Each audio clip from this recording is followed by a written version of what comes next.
ऐसा हो सकता है कि किसी एक रीज़न की वजह से, कुछ आर्ग्यूमेंट की वजह से आपके पार्टनर से बातचीत बंद हो गई हो। मतलब आपने ऐसा सोचा हो कि अब मैं कॉल नहीं करूँगा और अब मैं बात तभी करूँगा जब वो मुझे पलट के कॉल करेंगी या करेगा, क्योंकि गलती मेरी नहीं है। होता है ना ऐसा कई बार। बट हमें ये समझ में नहीं आता कि हम कब तक साइलेंट रहें या कब तक हम बात ना करें, क्योंकि 2 से 3 दिन में ही वो छटपटाहट शुरू हो जाती है और बात करने का हमारा मन होने लगता है। तो ऐसी सिचुएशन में क्या करना है, कैसे करना है और कितना लंबा समय आपको देना है खुद को जब आप साइलेंट रहेंगे, आप कोई बात नहीं करेंगे। तो आज इस वीडियो में हम आपको यही बताने वाले हैं कि वो क्या टाइम लिमिट है जब आपको नो कॉन्टैक्ट में जाना है और कब आपको बात करनी शुरू करनी है। तो नमस्कार, मैं हूँ शिखा, मैं हूँ एक काउंसलर, रिलेशनशिप एडवाइज़र, आपकी कोच, आपकी होस्ट और आपकी दोस्त भी। तो ऐसी सिचुएशन में ज़्यादातर ये होता है कि 2 से 3 दिन के बाद ही छटपटाहट सी होती है, बात करने का मन करता है। बट 90% लोग बात कर लेते हैं और उस बात करने का नतीजा ये होता है कि अगला जो रिस्पॉन्स आता है, आपके पार्टनर की तरफ से जो रिस्पॉन्स आता है वो बहुत ही नेगेटिव आता है। वो आपको कुछ भी बोल सकता है, वो आपकी गलतियां गिना सकता है, वो आप पर दोष लगा सकता है, यहाँ तक कि वो ये कह सकता है कि जाओ मुझसे कभी बात ना करना। मतलब जितनी जल्दी आप बात करने की कोशिश करेंगे उतनी जल्दी ही, या कह सकते हैं उतना ही बद से बदतर रिश्ता आपका हो सकता है। इसलिए पहली चीज़ तो ये कि जल्दबाजी नहीं करनी है, आपको वेट करना है। जो एक सबसे छोटी लिमिट होती है ना टाइम की, वो होती है कम से कम 1 हफ्ते से 10 दिन तक आपको गैप करना है, आपको कोई बात नहीं करनी है।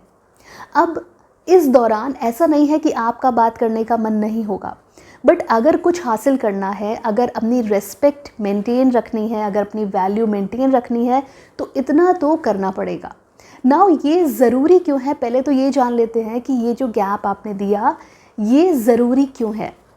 क्योंकि अगर आप तुरंत बात करते हैं तो ऑलरेडी सिचुएशन बिगड़ी हुई है, उस इंसान का दिमाग वैसे भी स्थिर नहीं है। तो अगर आप हड़बड़ी में जल्दी से कॉल करेंगे तो उस सिचुएशन में आपका रिश्ता ख़राब होगा, क्योंकि वो कुछ भी बोलेगा और वो कुछ भी बोलेगा तो आपको ये लगेगा देखो गलती भी उसकी थी, उसने पहले भी ऐसा कहा था और वो अब भी ऐसा कह रहा है। तो यहाँ पर रिश्ता ख़राब होने के चांसेस बढ़ जाते हैं।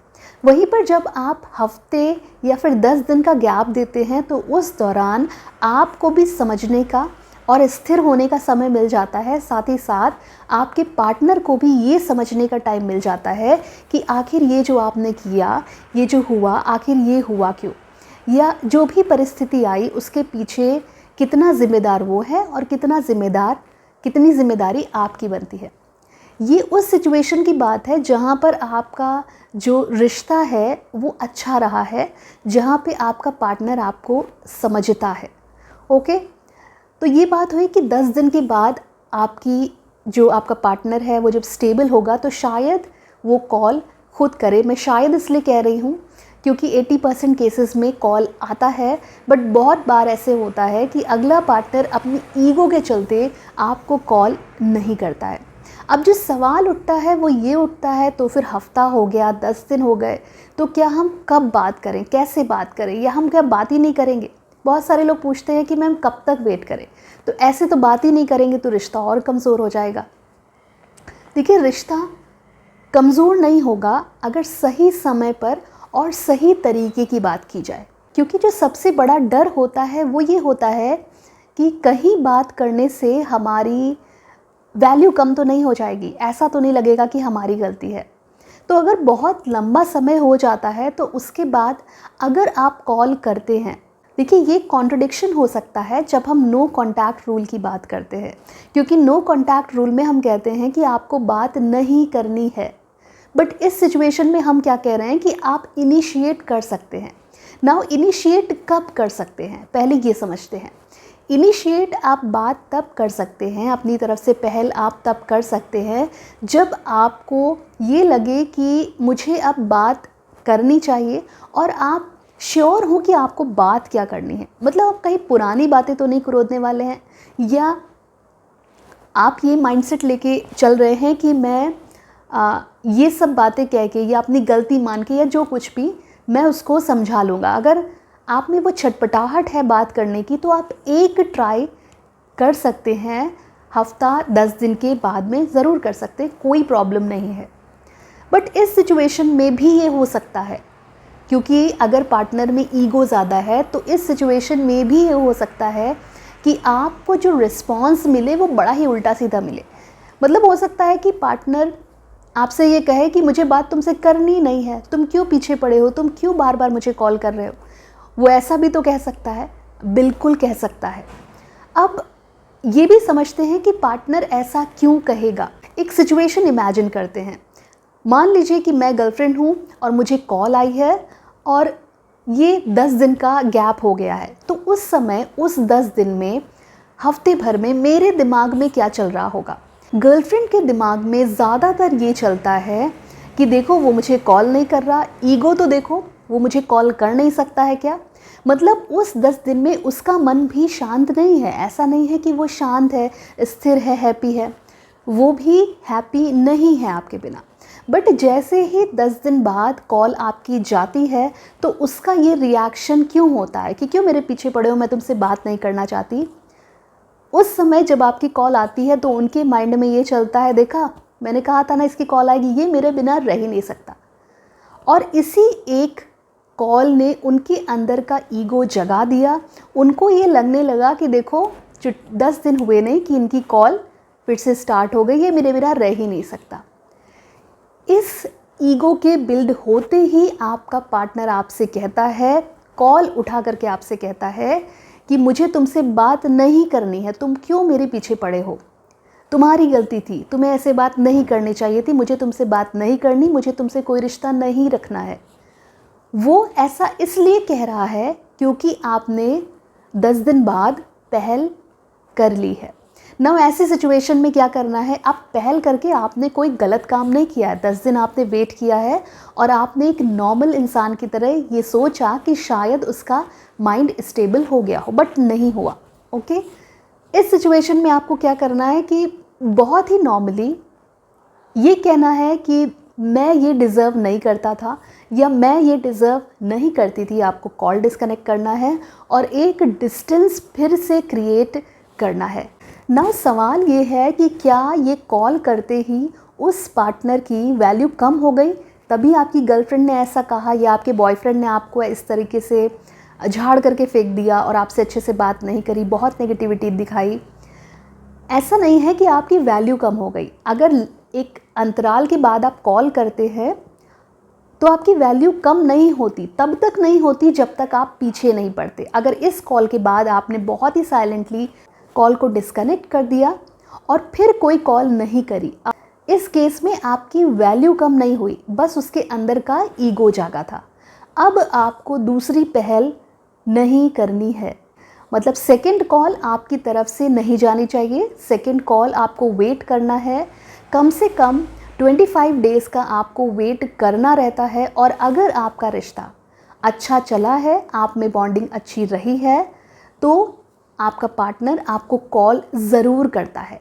95% केसेस में कॉल ज़रूर आता है और 5% केसेस वो होते हैं जहाँ पे आपके पार्टनर ने आपको वैल्यूलेस समझ लिया है। उसने ये डिसाइड कर लिया है कि उसका जो डिसीजन है वो ये है कि उसको आपके साथ नहीं रहना है। अगर वो ये डिसाइड कर चुका है तो आप कितना भी दीवार पे सर मार दें, आप कितने भी एफ़र्ट्स कर लें, वो आपके पास वापस नहीं आएगा। ऐसे केस में तो यही कहा जाता है, और ये केवल 5% केसेस होते हैं। 95% केसेस में आपका पार्टनर आपको अप्रोच करता है जब आप एक टाइम गैप देते हैं उसको सोचने और समझने का। कुछ लोगों की ये प्रॉब्लम होती है कि कॉल भी शुरू हो गई, पार्टनर ने कॉल भी किया, हमारी बातें भी शुरू हो गई हैं, हम मिल भी रहे हैं, लेकिन जितना फ्रीली या जितना कनेक्टेड हम पहले फ़ील करते थे, अब वो कनेक्शन फ़ील नहीं हो रहा है। मतलब ऐसे लग रहा है कि कुछ अधूरा सा है, कुछ पहले जैसी बात नहीं रही, पहले जैसा जो स्पार्क था वो नहीं रहा, मतलब कुछ अधूरा सा लगता है। अब वो पहले जैसी बात जो आप चाहते हैं ना, वो अगर नहीं है तो ये बहुत ही अच्छा साइन है, क्योंकि अगर पहले जैसी बात आएगी तो पहले वाली बातें भी आएंगी। जिन चीज़ों पे आपका आर्ग्यूमेंट हुआ था, जो आपकी फ़ाइट हुई थी, जिन चीज़ों को लेकर के आपने ये जो अपने रिश्ते में गैप दिया था, वो रीज़न फिर से आएगा अगर पहले जैसी बातें आएंगी। और जब पहले जैसी बातें आएंगी तो आर्ग्यूमेंट्स होंगे, आप पर दोष लगाया जाएगा, आपको ब्लेम किया जाएगा, साथ ही साथ गलतियां गिनाई जाएंगी। तो ये सब होने में आप जहाँ थे आप वहीं आ गए। आपने जहाँ से शुरू किया था, जिस चीज़ को आप एस्केप करना चाहते थे, प्रॉब्लम को, आप वहीं आ गए ना। तो अगर आपके रिश्ते में शुरुआत हो गई है, बात होने लगी है, उतना सफिशेंट है। अगर पहले जैसी बात नहीं है तो ये बहुत अच्छी बात है, वरना फिर आर्ग्यूमेंट्स बढ़ेंगे और फिर से प्रॉब्लम होने की चांसेस होते हैं ना। जब भी आप दोबारा कनेक्ट करें तो हमेशा ये याद रखें कि आपको एक न्यू स्टार्ट करना है, आपको एकदम फ्रेश स्टार्ट करना है, ताकि वो मुद्दे एक तो बीच में ना आए। साथ ही साथ जब हम फ्रेश स्टार्ट करते हैं तो हमारे अंदर वो स्पार्क भी रहता है और हमारे अंदर वो केयर भी जनरेट हो जाती है, जो शायद हम झगड़े के बीच में कहीं भूल गए थे। या फिर अगर हम न्यू स्टार्ट करते हैं तो वहाँ पर वो नयापन रहता है, और न जिस टाइम पर आप दूर रहे एक दूसरे से, वो समझ में आता है पार्टनर को कि उसने क्या कुछ मिस किया है। तो बस कंक्लूजन इतना है कि रिश्ते को एक न्यू स्टार्ट आपको ज़रूर देना है। साथ ही साथ आपकी जब भी बात शुरू हो, वो कभी भी पुराने टॉपिक से नहीं शुरू होनी चाहिए। ज़्यादातर क्या होता है कि जो बात की शुरुआत होती है वो यहाँ से होती है कि जब कॉल आया तो पार्टनर आपसे बोलेगा या बोलेगी, लो आ गई मेरी याद, अभी तक कहाँ थे, मैंने कहा था तुमसे कि तुम्हारी गलती है।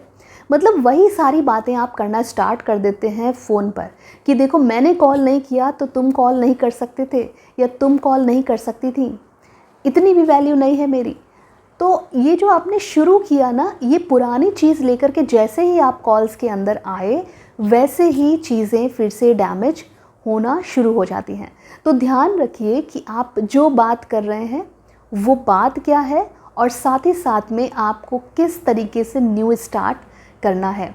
तो अगर इस तरीके की टिप्स आप फॉलो करते हैं तो अगर आप अपने कह सकते हैं ना छटपटाहट की वजह से, या कभी भी आप कॉल कर भी लेते हैं तो आपकी वैल्यू कम नहीं होगी। लेकिन हाँ, अगर आपको नेगेटिव रिस्पांस मिलता है या कुछ गलत सुनने को मिलता है तो ये ज़रूरी होता है कि समय रहते आप डिस्टेंस ज़रूर क्रिएट करें, क्योंकि अगर वो आपने नहीं किया तो आपकी वैल्यू ज़रूर कम हो जाएगी। तो आज के लिए इतना ही। ये वीडियो हमने सिर्फ इसलिए बनाया क्योंकि कई बार हमें ये पता नहीं होता कि हमें पार्टनर को स्पेस कितनी देनी है। तो अगर आपको ये वीडियो अच्छा लगा है तो इसे लाइक करिए, चैनल पर अगर आप नए हैं तो चैनल को सब्सक्राइब करिए, और अगर कोई ऐसा है जिसे इस हेल्प की ज़रूरत है तो इस वीडियो को आप शेयर ज़रूर करिएगा। साथ ही साथ हम आपको बता दें कि अगर आप प्राइवेट कॉल्स बुक करना चाहते हैं तो डिस्क्रिप्शन बॉक्स में मैंने अपना mobile number, WhatsApp number mention किया हुआ है। व्हाट्सएप के थ्रू आप अपनी कॉल बुक करा सकते हैं, कंसल्टेशन अवेल कर सकते हैं, और एक बात, ये कंसल्टेशन पेड है। तो आज के लिए इतना ही। Bye bye, take care, bye for now.